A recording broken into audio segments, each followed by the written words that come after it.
The structure of the energy sector in Zambia is comprised of three sub-sectors, namely, of course, that's the electricity sector, petroleum and renewable energy. So good evening and welcome to tonight's edition of Crossfire. My name is Gloria Mumba-Kalambo and of course I am your host.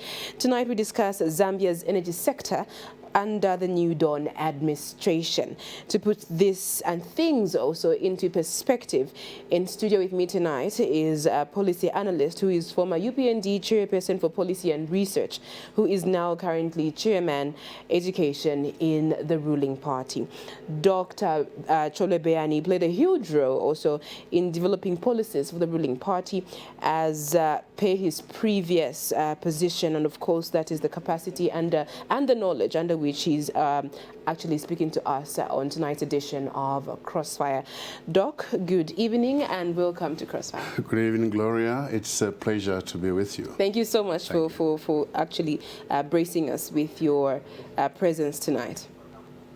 Let's get right into it.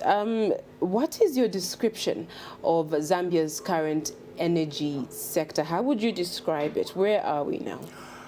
Well, I would describe the energy sector as in a crisis. Mm-hmm. You don't need to demonstrate much when you look at the blackouts that we've been experiencing and power blackouts and failures of equipment along the process. We were told last time it was the weather that caused it, but it's been repeatedly happening for a long time, suggesting therefore that we have a crisis in the energy sector. Mm-hmm. So at the level of electricity generation, you find that kind of, which we can discuss at length, that kind of crisis.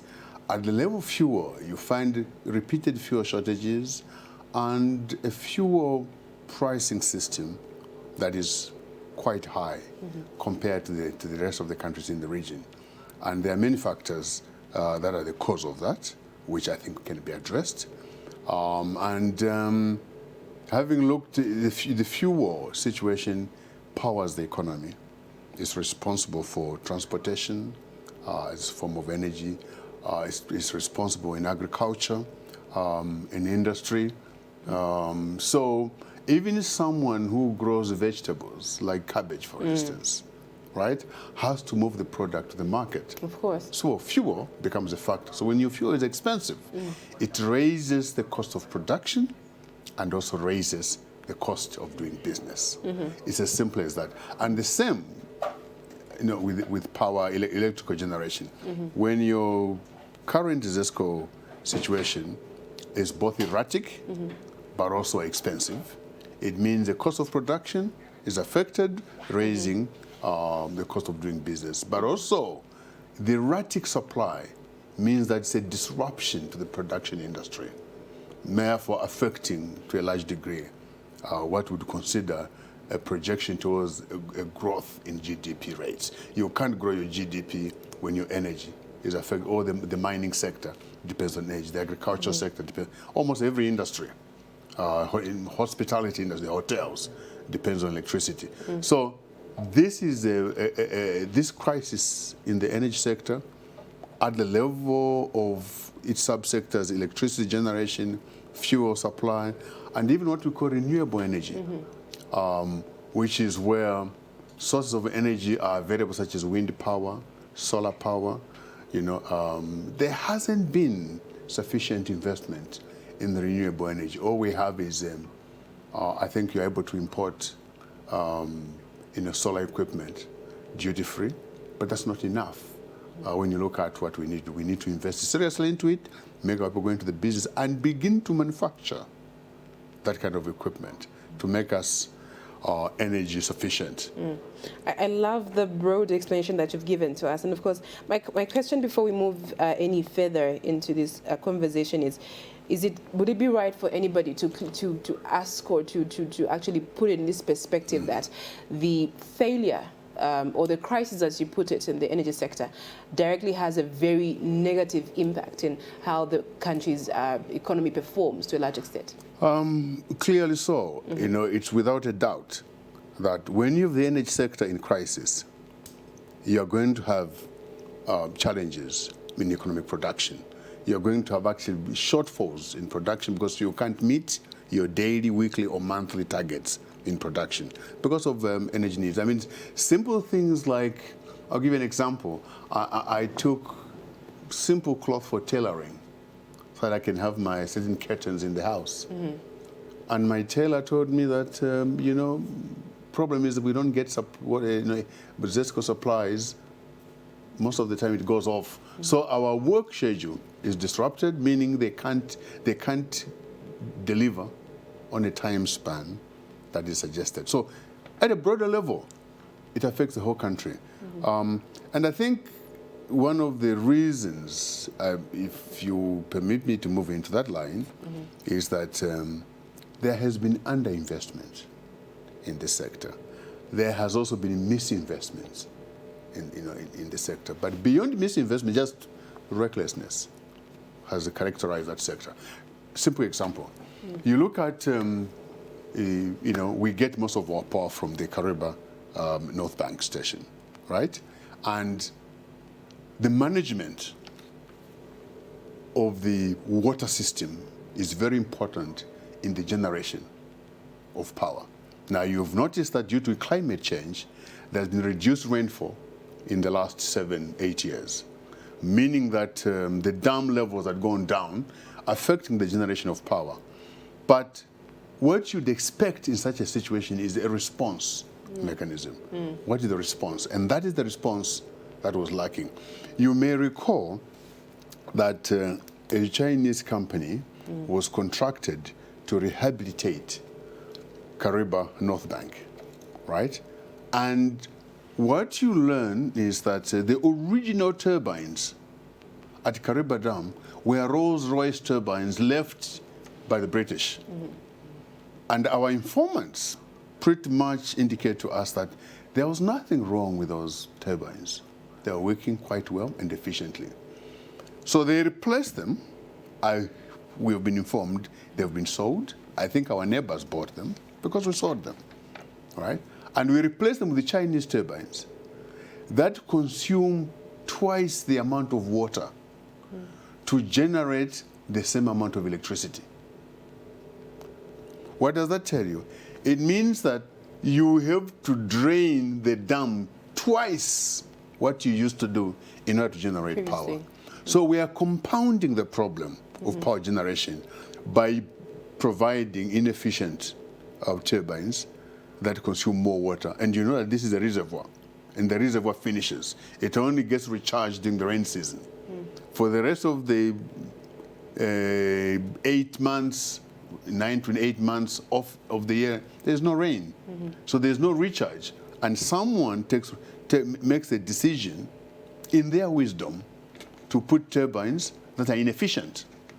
And that is a cost to the country. We have to pay for those turbines, and meanwhile, we can't even get sufficient power generation. So that is part of the problem. And I think it was motivated by corruption. Someone made money from the deal. I like that you've given that example. I would love to hear more on what you termed as wrong investment, if I quote you correctly earlier, as you're responding to the previous question. What are some of these other wrong investments that you can bring out? I'll give you. I call it misinvestments much more than wrong investments. Of course, misinvestments. And this is one of them. You put money, millions of dollars, to generate power. You pay for that, but you're getting half the service that you paid for. Give you another example. Look at Kafue Gorge Lower. The Kafue Gorge Lower was charged, I think, about 20% higher than the original bid. And some people within ZESCO and others within the political structure of the former ruling party chewed the balance. Let me use that kind of language. It was bidded by $3 million above the actual rate. There is what they call variation.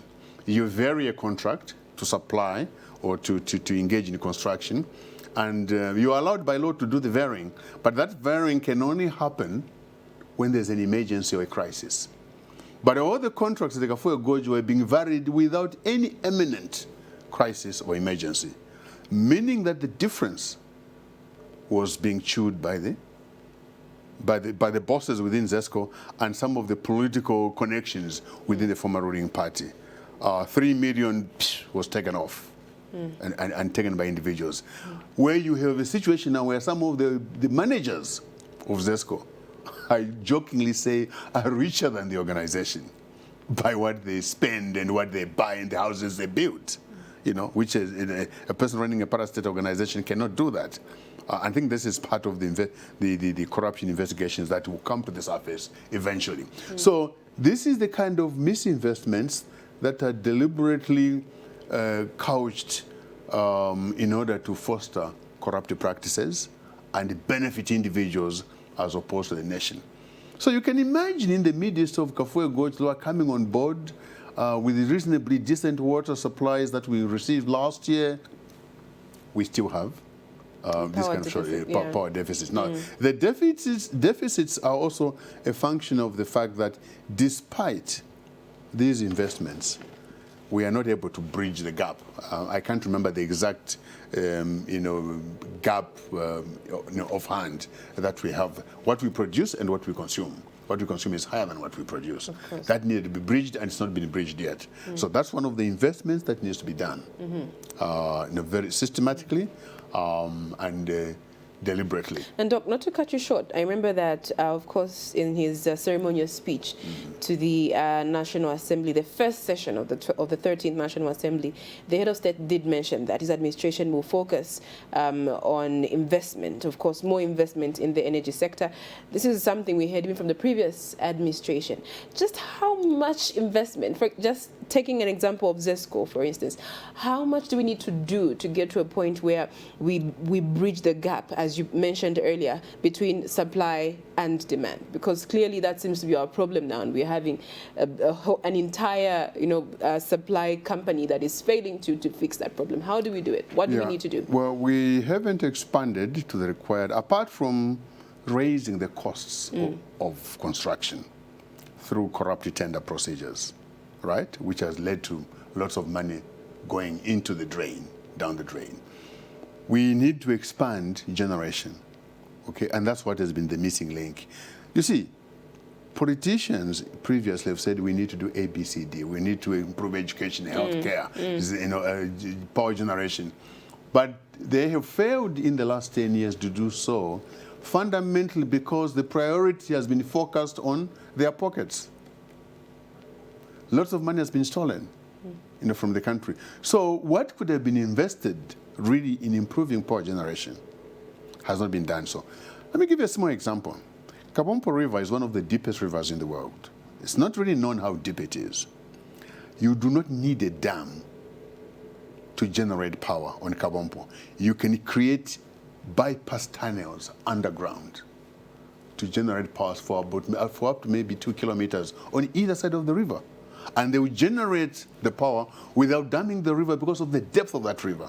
That has to be considered, okay? And secondly, we have a lot of waterfalls too that have not been tapped, that are essential for power generation. A lot in Northern Province, for instance, and some of them in our Eastern Province. They have not been tapped. Basically, not because there's no money, but because there's been no priority in identifying that, in dealing with the problem. Just there, Doc, is priority the problem or is capacity the problem? It's not a capacity.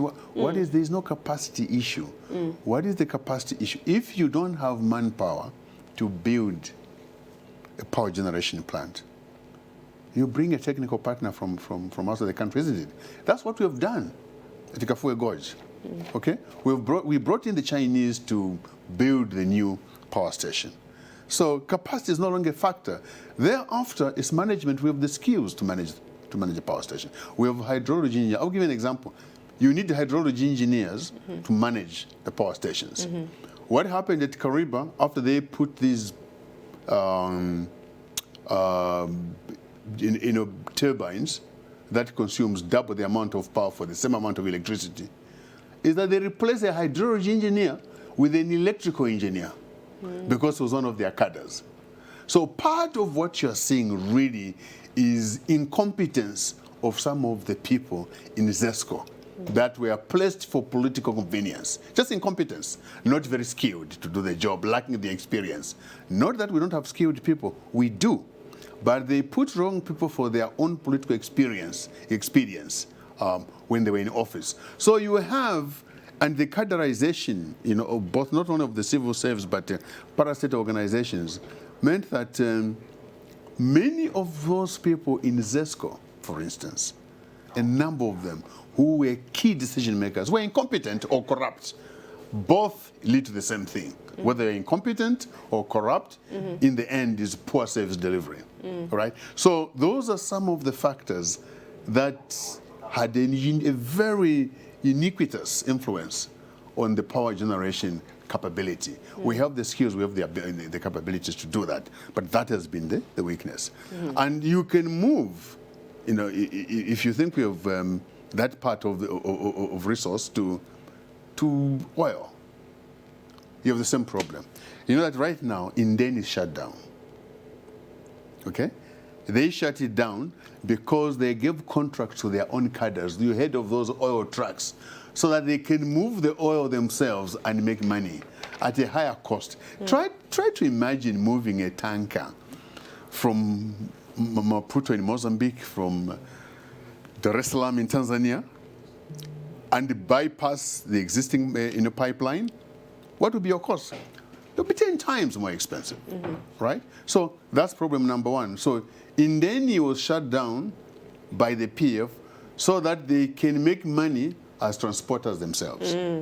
Now, you know that the cheapest form of transportation of any commodity is by pipeline, if you can move it by pipeline, such as oil. Now, there are other technical issues in Indeni. One is supposed to process crude to the finished products. Apparently, it really doesn't process crude.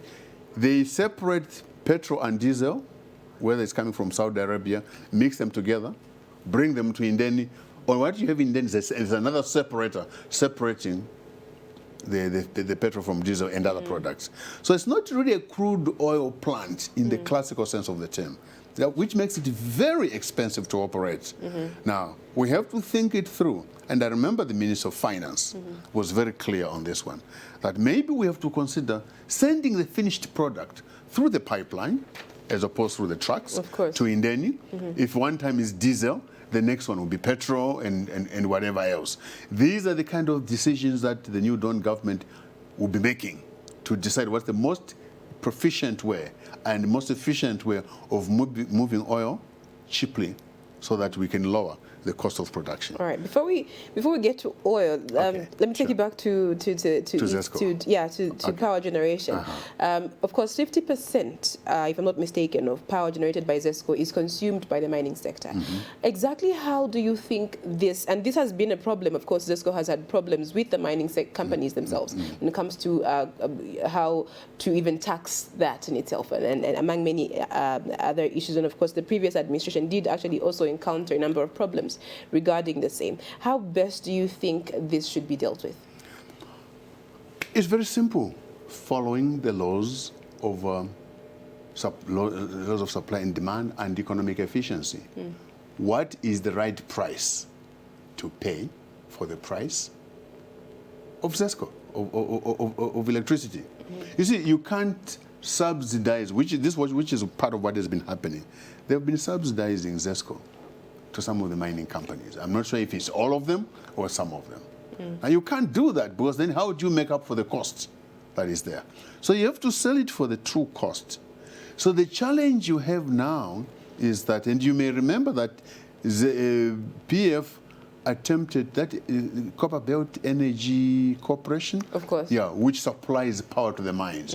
You see, it was an existing arrangement from colonial days that this company buys bulk supply of ZESCO because they know the needs of the mining industry and therefore supply to the mines on that basis. They even set up their own generation plant. One of them is in Kabwe, to back up deficiencies in ZESCO power supply. These guys went and attempted to take it over, break the contract, because they saw money.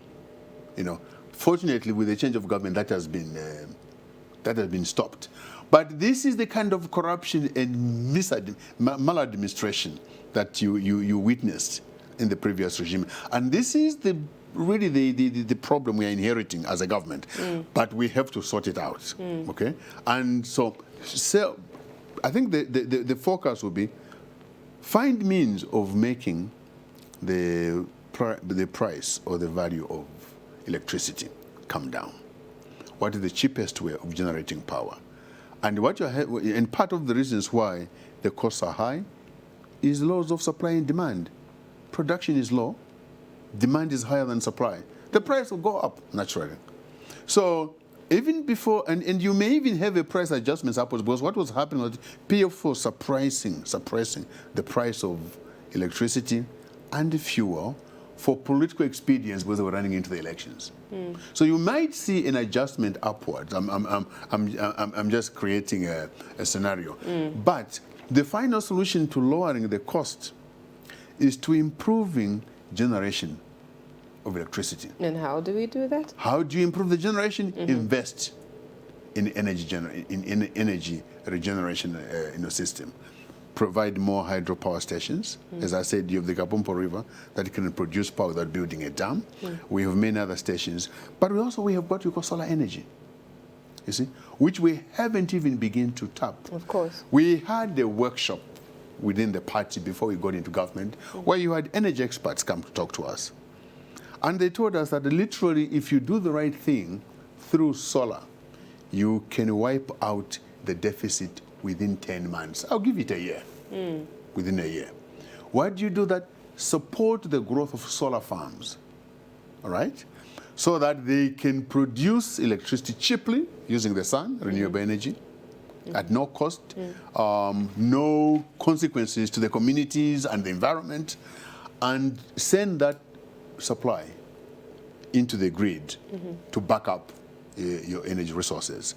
You can even encourage small farmers, for instance, on 10-acre, 20-acre plots, literally, to set up plants that will generate a certain number of electricity for themselves, and the excess you can target to the ZESCO power lines and supply it to ZESCO, increasingly reducing the gap.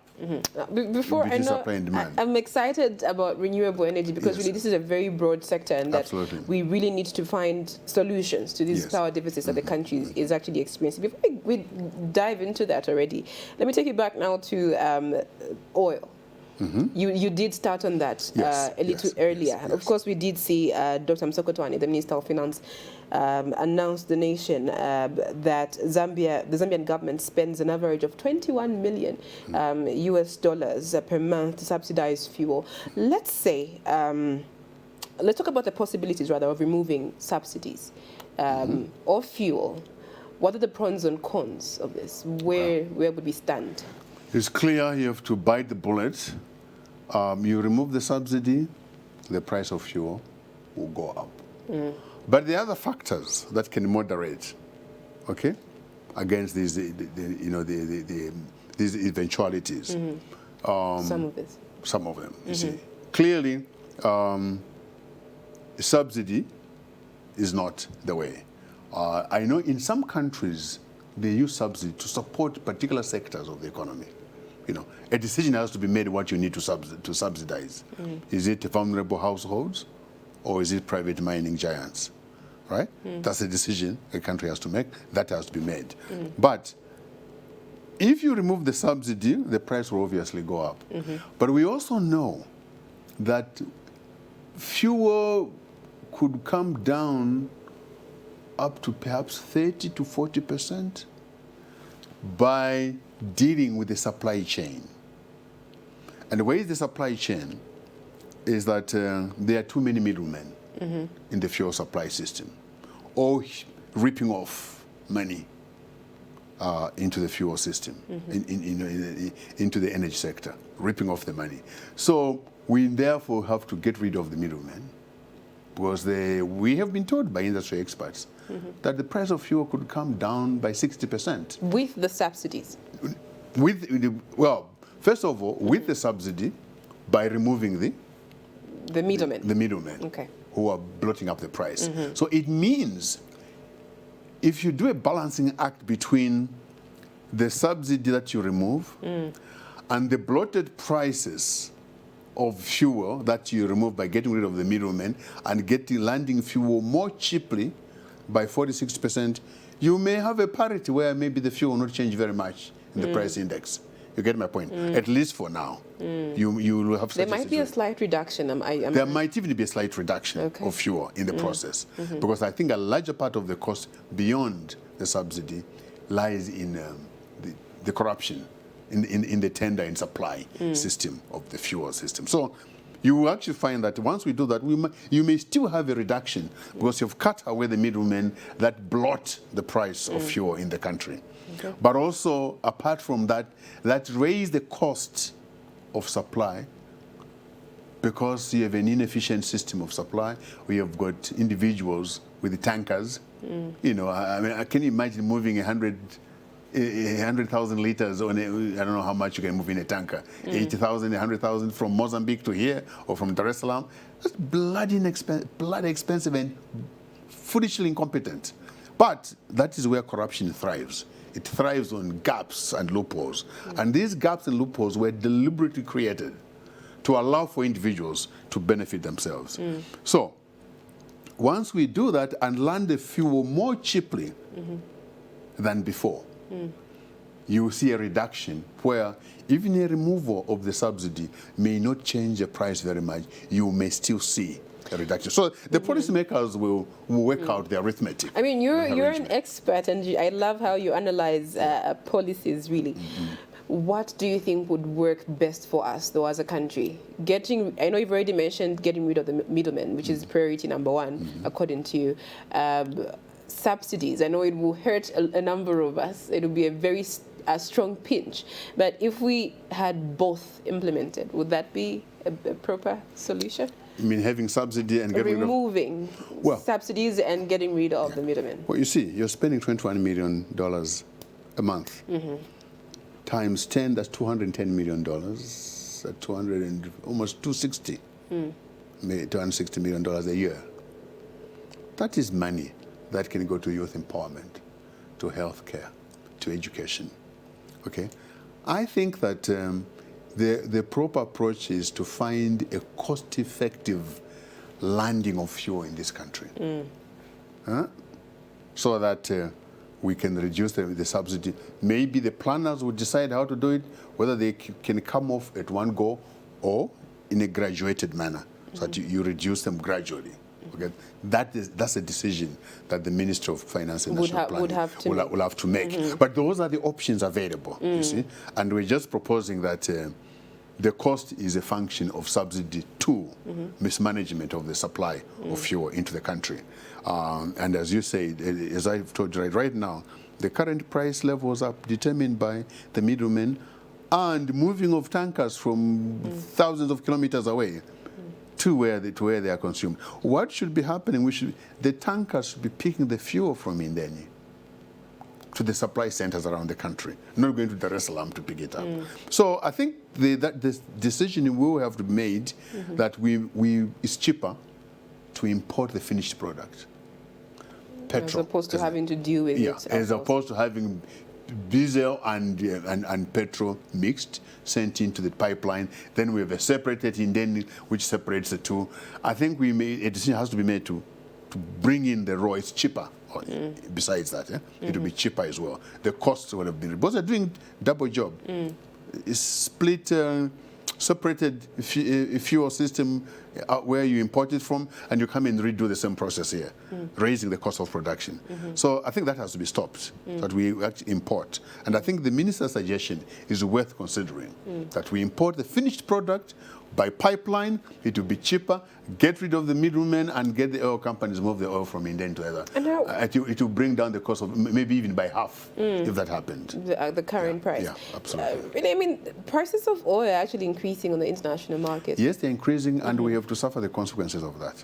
But you should also remember that the price of copper is also increasing.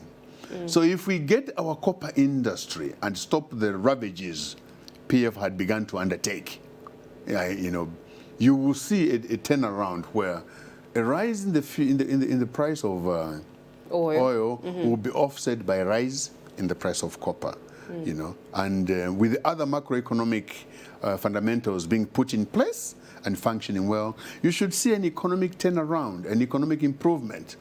That these slight changes may only be a factor temporarily, but in the long term will cease to be major factors in our economic transformative agenda. All right. Yeah. This is Crossfire with me, Gloria Mumbakalambu. And of course, tonight we're discussing the energy sector under the New Dawn administration. Right now, we take a break. Keep watching and, of course, stay glued.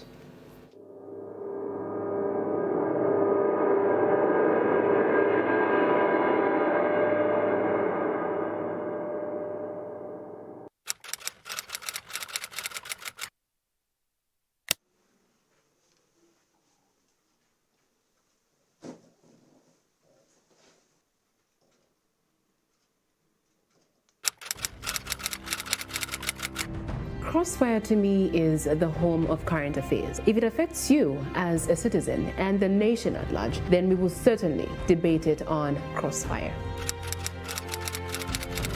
The program is structured in a way that helps you as a viewer make informed decisions, and on top of that also understand various topics of discussions that actually affect you and the nation at large.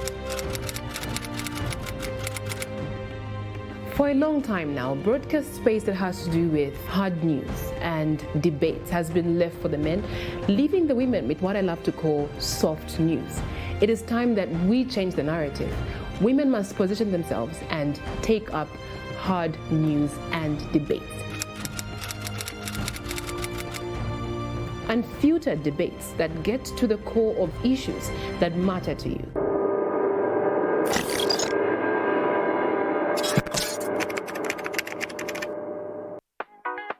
Spring TV is now offering outside broadcasting services, event coverage, live streaming, drone coverage, sporting events, live editing, and many more. For hire, contact us on +260 961 415226 or info@spring24.tv. S24.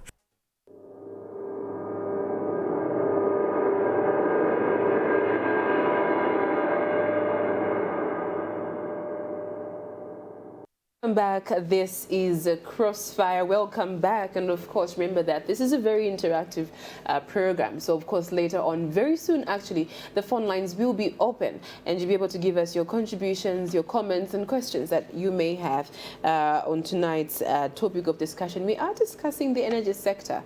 Of course, under the New Dawn administration. My guest tonight is Dr. Ajole Beani, who is a policy analyst, currently holding the position of chairman education, previously held the position of policy and research chairman under the now ruling UPND. So very well informed gentleman, if you may ask me. And of course, he has touched on a number of issues, among them the oil sector in the energy sector. That is also among them ZESCO and of course how we can improve power generation in the country. Now, Doc, let's move on to one of the most exciting areas for me when it comes to some of the subdivisions, as I love to call them, of energy, which is renewable energy.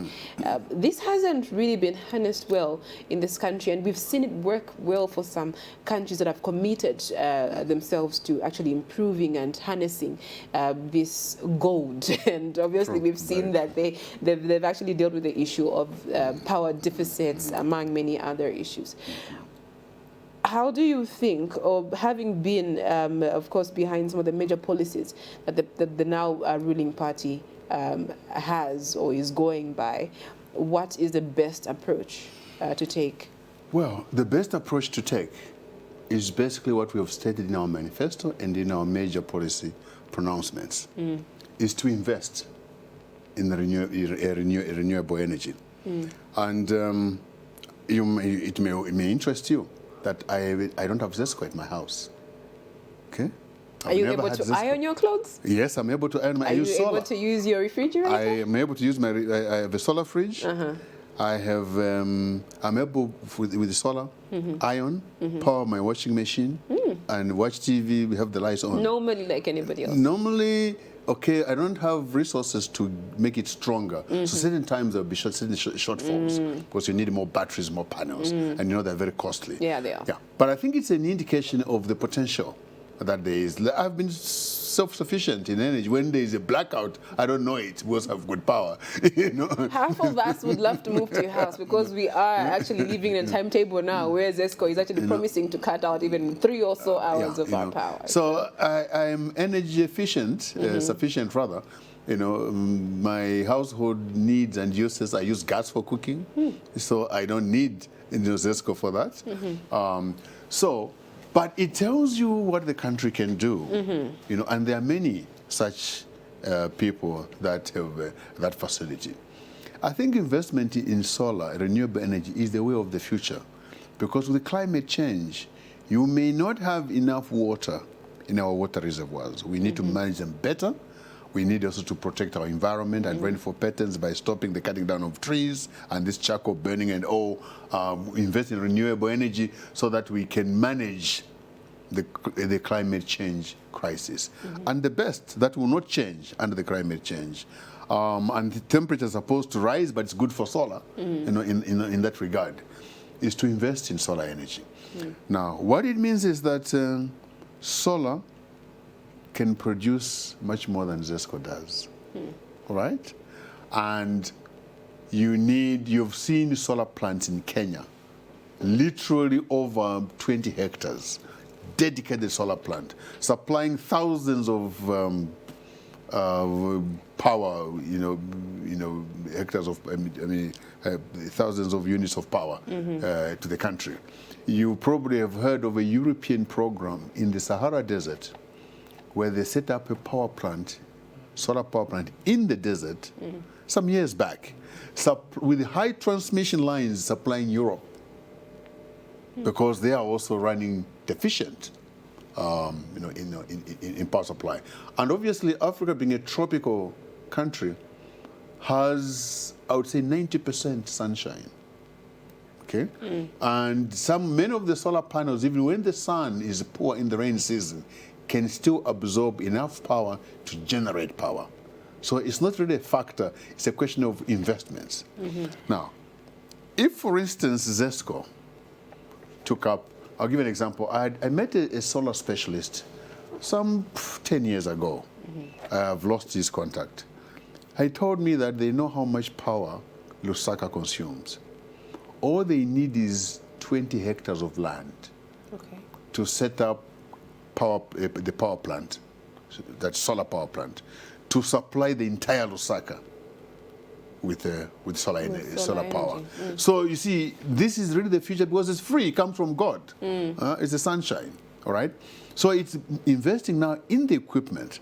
Good step, the equipment, you can import the equipment free of charge, but let's also lower the cost of production, lower the cost of living, let's improve our currency. Gradually, we hope that if we can, in the next 2-3 years, we could hit a 5 to 7%, even 10% GDP, bring the cost of the kwacha to about 5 on the minimum, maybe 7.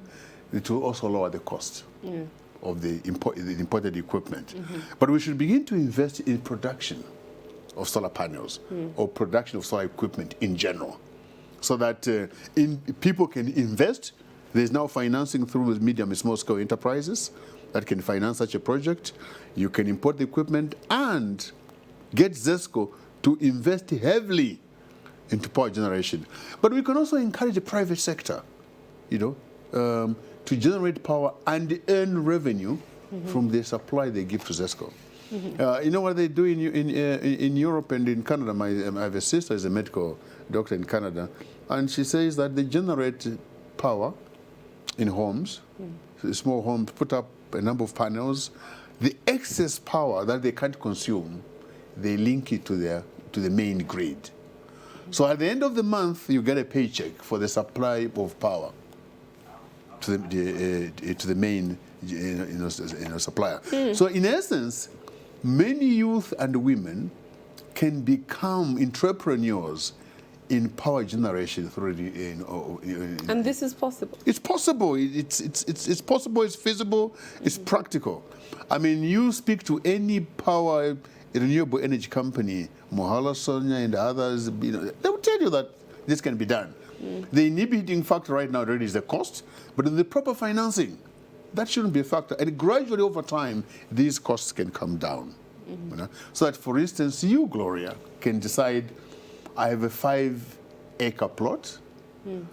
I want to convert 2 acres of that plot into a power plant. And generate that for yourself, and you only need maybe 10% of that. The rest, you sell to ZESCO. So at the end of the month, you'll be getting a paycheck of somewhere around maybe 100,000 kwacha. That is revenue you earn as an individual producing power through renewable energy and supplying it to the main grid. So this is possible, and this is what we plan to do gradually over time. And all things considerably considered, and all fundamentals being right, and unfortunately, of course, these guys wrap the economy. There's very little left, but goodwill and other factors and economic restoration will begin to restore the economy. We should be able to invest in energy supply, in the renewable energy, and back up the ZESCO supply. And if we do it right, we should solve the deficit by December next year. I was going to ask, actually, my question was, I mean, you've mentioned a number of issues surrounding the energy sector. You've described it in a very sad manner, honestly, as to where we are now. We're in a crisis, as you clearly put it. How long will it take? I know it's going to take time, implementation, money has to be invested. According to your own projection, when it comes to policies, really, how long will it take for Zambians to experience the fruit of this sweat? I see, experiencing the fruit is incremental, it's gradual. Development doesn't come bang in one shoot and then everything is all right. It's incremental and it's progressive. You should begin to see this incremental progressive process by March of next year. I'm just making a projection. Of course. Yeah, just making a projection. March to June. And if we get things right, and finance now increasingly is not really a problem anymore. There are lenders willing to lend countries money because investment has shifted to developing countries. Investment portfolios in developed countries are no longer as attractive. And so people are bringing money to developing countries. So you can raise $10 billion just like that, to finance a project. But you must be clear that if this loan is raised, it must be specifically for production and value addition. Okay, that way you are able to refinance the loan. So I think money will not be as critical as it was. We have gotten goodwill of partners. You could not get a loan to into this country, but now with the debt restructuring agreements and arrangements in process, it is possible now to get a loan to invest in key productive sectors that will add value and be able to make debt repayment faster and easier than before. So really, I would say the deficit, if we put focus on it, can be cleared within a year. But safely, I would say 1.5 years. You should be, but I think that within a year, so we should be able to clear. We can say within 2 years. We are looking at, this is what, we're in November. I'll tell you, let's discuss this issue October next year. You see what we'll have done in reducing the deficit, if there will be any at all. Now, obviously, projections are subject to a lot of factors, that operate within the economic environment. You can project, I can project that we could end this by October next year, right? But you don't want to say that because there are other factors that come into play. Of course. And the planning system. But you can be sure that in the next 1.5 years, there should be some jobs. There should be a complete elimination of the power deficit in this country. And we should actually have excess power to export to countries like South Africa that have a power shortage. They don't have main rivers the way we do. People forget that. You know that South Africa produces oil from coal, So But we have the sun, that can do that. Coal has its own negative dimensions on the environment, climate, yeah. Precisely. So, but we have the sun, and we have good sun even in the worst of rain seasons, we have got good sun.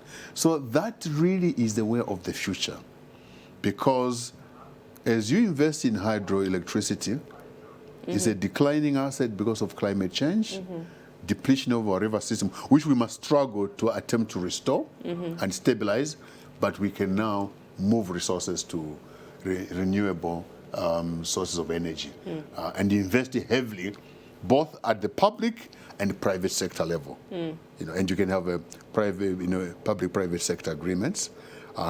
You can have, as I said, young people like you through the medium-scale industries have a dream to set up a power plant on a 10-acre project. You only need an acre to generate enough power to supply. I only have about, as an example, 3 panels and 6 batteries that generates power for my house. Now imagine if you have 20 panels or 30 panels and 12 batteries. That's a lot. I'll be a mini Zesco for my, I can even supply area, my neighbors. of course. So I should be able. I'll tell you this, if I have 30 panels and 15 to 18 batteries, the 300 amp hour batteries, I can supply power to Zesco. And that only occupies the roof of my house. Doesn't occupy anything else.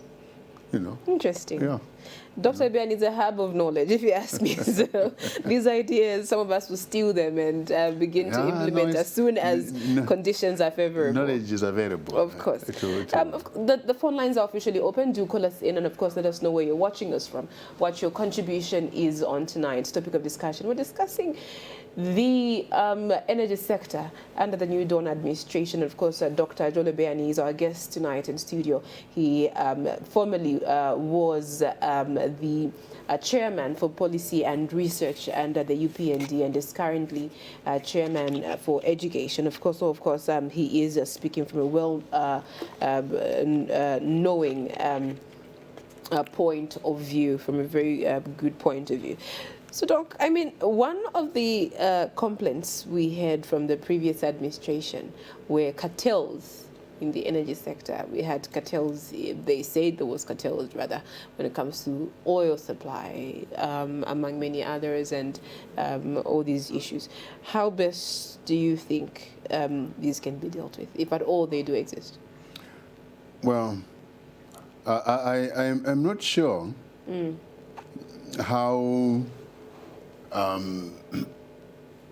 accurate that argument is. I think in any industry there are cartels. Okay, oil industry has cartels, the copper industry has cartels, but they are not cartels like underground, mischievous underground movements of like drug dealers of that type. These are recognized institutions that are transparent and on paper, and you strike a deal. We have Angola, for instance, which produces oil. We should be able to enter negotiations with Angola to supply us with the true crude oil and set up a processing plant in Western Province, which is nearer to the country. And from there, supply to the rest of the country. So they promised us cheaper oil. What was it one time mentioned by the PF, like from Saudi Arabia, that was supposed to land it, was it 5 kwacha to the... Somewhere there. Something around there. But before you go on with that response, Doc, let's just pick up this particular call. Hello, good evening and welcome to Crossfire. Oh, we seem to have lost that particular one. Please do call us back in and let us know what your thoughts are on tonight's network challenges. Topic. It must be the network, but please do try again and try to reach us on the numbers that are on your screen. You'll be able to get through and give us your comments, your contributions on tonight's program. Hello, good evening.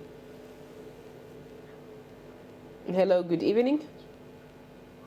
All right. We seem to have lost that one too. Networks are some of the worst in the world. You're speaking on the phone, it just drops off. And Zambia happens to be one of those areas.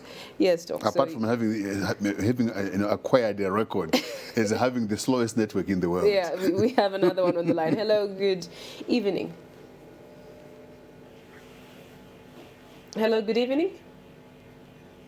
Hello, good evening. Is this the Crossfire? Yes, it is Crossfire.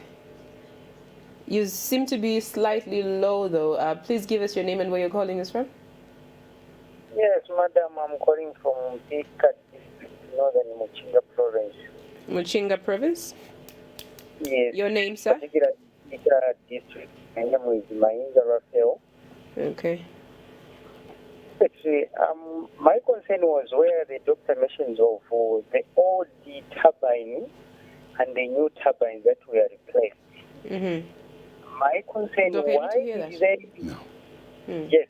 Why did they replace with the old turbines that were producing the amount of electricity? Mr. Mainza, unfortunately, we're unable to get you clearly. I'm going to have to let you go and see how best. Maybe try and give us, try and call us back and see if we can hear you clearly.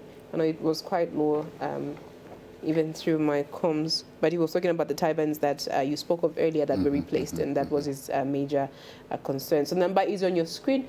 Give us a call, let us know where you're watching us from, and of course your name and where you what your contribution question may be on tonight's episode of Crossfire. Hello, good evening.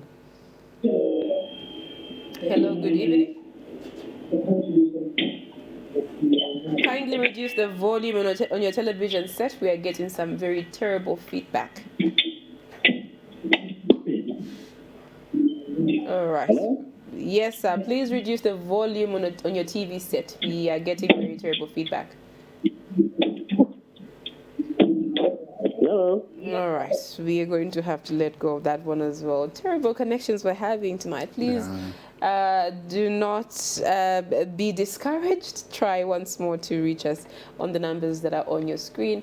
It'd be important for us to actually hear from you what your comment is and contribution, of course, where you're watching us from. And of course, if you have any questions on contributions on tonight's topic of discussion, we are discussing the energy sector under the new Dawn administration. Hello, good evening, and welcome to Crossfire. Good evening, madam. Very well, sir. Your name and where you're calling us from. Yes, my name is Raphael Mainza. I'm back at it. Yes, sir. Are you the one who called us from Uchinga? Oh, yes. Mr. Mainza, please go ahead.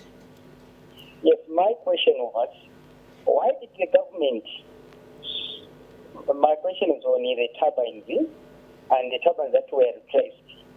Mm-hmm. Now, is the government going to question the previous government that saw those things, or they will just sit dormant like that as they replace with the Chinese that are consuming more water and less energy?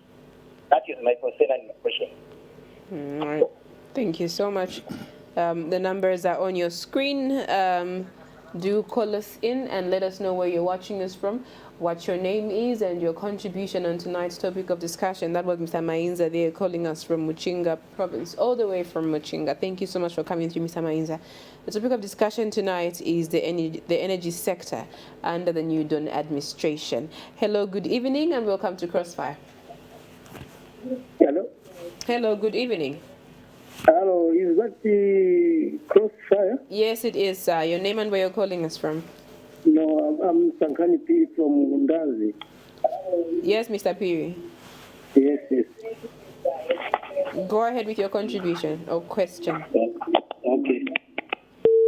Oh, wow. Please do call us back, Mr. Lundazi. Very terrible connection tonight. Yeah. Nothing to do with you. Of course, of course, Mr. Lundazi, Mr. P. Rather, it'd be nice to hear from you, all the way from Lundazi. The numbers are on your screen. Let us know what your comment and contribution is on tonight's topic of discussion. The energy sector has faced a number of challenges. Among them is what me and yourself can directly feel. Of course, the price of fuel, as well as when it comes to the supply of electricity. Hello, good evening, and welcome to Crossfire. Hello, good evening. My name is Junga Ken. I'm calling you from Kitwe. Your name again? My name is Ken Siajunga. I'm calling you from Kitwe. Yes, sir. Please go ahead. Thank you. I'd love to find out from the gentleman that starts saying, why don't we come up with maybe another company that will generate renewable energy apart from VESCO? And then one other thing that I would find out, is it possible that, as people acquire land now that the new government is talking about empowering people, why don't we encourage people to acquire land and maybe set aside half a hectare of solar panel, which will be given as a package to this farmer to say, once you produce your electricity, use what you can, and then supply what you can to the other grid. I'd love to find out from the gentleman, because we've had a lot of talk with these policies, but implementation has always been our problem. Kindly ask Mr. Joel Beyan. All right. I hope Doc got your question Yes, I think I did. very clearly there. Yeah. Thank you so much for coming through. So there's actually two. I'll take one, not a question directly to you, because of course you're not a government representative. Whether or not, I'm going to rephrase it, you think it'd be worth it maybe to actually bring to question some of the wrong or misinvestment, as you called it? What was the word that you used? Yeah, we are used the word misinvestment, Yes. and sometimes motivated by corruption. Yeah.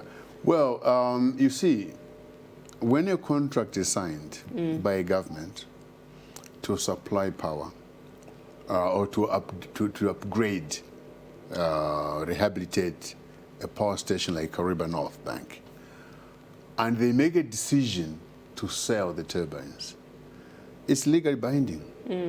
You see, there's very little you can do. You can pursue and question the people who were involved in that kind of contract design. But that is the role for really for more than me. That's the role for the Anti-Corruption Commission, the DEG, to determine whether there was foul play in that thing. But if, for instance, the turbines were sold legitimately, unless they were sold under the table, it's another matter. But that's for the investigative wings to actually find out, much more than us to pass judgment on what a government must do, in that regard. But I think the next question that was asked, that concerned getting people to generate power, I think it came a little late in the discussion because I addressed that matter. But I'll say it again, that certainly there should be many players in renewable energy. There should be private sector participation, and that private sector includes our youth and women, who should be able to get empowerment funds through the small and medium scale enterprises to set up solar plants for themselves and for selling to ZESCO. So that you should be able to have an assessment and then advise an assessment on how much power do you need to make it economic to sell to ZESCO. They will advise you, So those are the things that we need to do, but also educate our people that those who want to go into renewable energy, this is the minimum you need. A lot of sensitization. A lot of sensitization. I would tell you, for instance, when you look at the Indian government development plans, it's very advanced. A very simple example. For instance, if you want to go into tomato paste processing, the development plan has actually details of what kind of equipment you need, what it will cost you, and what you need to invest to set up a plant and set it off rolling. I think we haven't reached that level of planning. India has been at it since the 1940s. They're a major player on that. But it gives you an indication that you can sensitize your people. Right. You can bring experts to educate your people on what you need to do in terms of equipment and the cost to set up solar plants. So indeed, we should encourage our people to set up solar plants and complement the ZESCO supply lines so that we reduce dependence on the power shortage rather in the country. All right. Yeah. We seem to have another person on the line. Hello, good evening.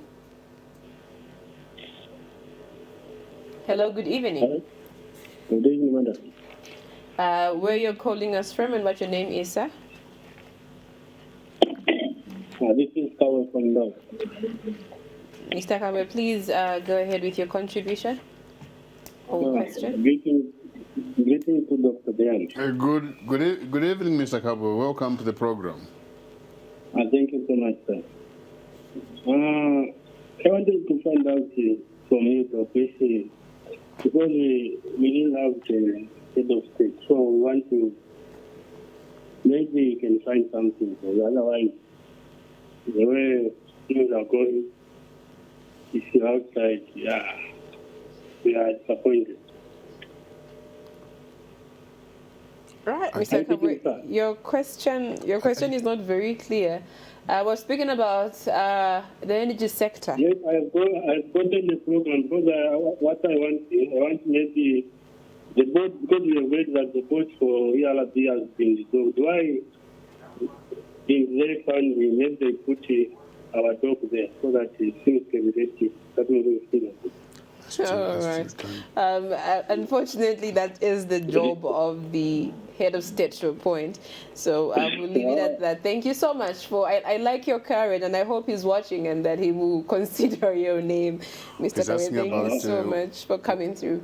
The board at RIA being dissolved. Oh, no, that's And the of course, presidential appointments being made, and he's hoping to be one of them. Yeah. All right, the numbers you're dialing, you could be our last caller tonight. We haven't been very lucky with calls tonight, so try and be our last caller on tonight's episode of Crossfire. The number you're dialing is on your screen. I have with me in studio Dr. Chole Beani. We are discussing the energy sector and the new Dawn administration. Good evening and welcome to Crossfire. Good evening, thank you. Yes, sir. Your name and where you're calling us from? I'm calling from Mazabuka, and my name Wamundila. Yes, sir. Yes, a follow-up question to Dr. Bayan is, in the past we have been hearing of some oil exploration at some point that were supposed to be done in Zambia. And there will be some areas that were mentioned, especially in Gwembe, where they said there is oil. Also in Western Province, also there have been issues of oil. Again, there was a clip that was shown to do with Kenneth Kaunda, where he explained about at some point previously they wanted to start oil exploration in Zambia, but later he was very disappointed of what happened, but he never went further to explain. So I wanted to learn from the doc if there is any policy direction on this matter that the new Dawn government could also try to make a follow-up and see whether these rumors that we have been having in the past, they are real, and if they are real, what's the position for the government? Thank you. All right, thank you very much. Unfortunately, Doc won't be able to speak on behalf of the government as he is here in his capacity as a policy analyst. But of course, I'm sure he will endeavor to touch a bit on oil exploration, rather, in parts of the country. You see, we have the Ministry of Energy, okay? And that is the job of that ministry to look into, through various partners, of course, what kind of mineral resources are available. Oil is a mineral, eh? Of course. We need to remember that. So they will look into that because we need to find there are reports of oil in Western Province, there are reports of oil in Southern Province, I think Munyumbwe, even in Eastern Province.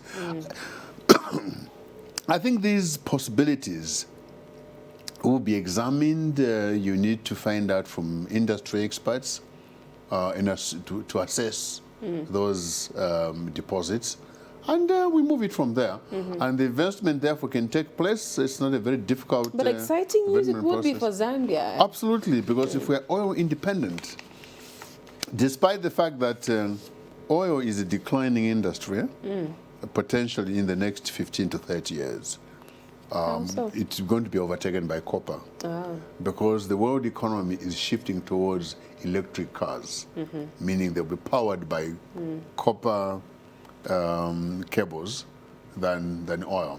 But oil will be relevant between now and then. Even after, there will still be some use for oil. But it just means that we must take advantage. If we find oil cost effective and we're able to produce it, it's good for us. If it can give us a 30-year lifespan, that's as good as it gets, and it will cut the importation of fuel and even lower the cost of fuel even further. It will be good for the country, it will be good for all, and it should also create jobs for our people and end the cycle of poverty. that we have. We have actually come to the end of tonight's edition of Crossfire. Thank you so much, Doc, for coming through. But of course, just maybe your final remarks as we close the program. Yeah, I think my final remarks basically would be that the New Deal government, the government of UPND, is committed to transform the economic sector. We have a huge transformative agenda, and one of the key elements in that is to ensure that we stabilize energy supplies in this country, we improve them and lower the cost of energy. Because when you do that, it goes into lowering the cost of production, the cost of doing business, and lowering the cost of the cost of living in general, making the wages, even without improving the wages of the people, the wages will thereby rise by virtue of lowering the cost of living. So we have a commitment to improving electricity generation through hydro, and really invest heavily and massively into renewable energy, which is the new baby on the market, and that is a huge industry. We plan to do that, but also deal with oil supplies and the glitches in the oil supply system, and ensure that we land oil in this country cheaply, so that we can do business at a much cheaper, efficient, and a cost-effective manner, and good for everybody, and create jobs for our people. Thank you so much, Doc, for coming through once again. Thanks, Gloria. It's a pleasure to we hope to see you again. We set a date for October next year, where we can come and review some of the policies that may have been implemented by the new administration. Absolutely. All right. On that note, thank you so much for watching this week's edition of Crossfire. Remember to watch Morning Daily, our flagship morning program that comes your way Monday to Friday. Of course, tomorrow in the morning. Make your date as early as 6:30 or 6 a.m. in the morning, and of course let's see what you get to learn also from that particular platform. From me, it's good evening and thank you for watching.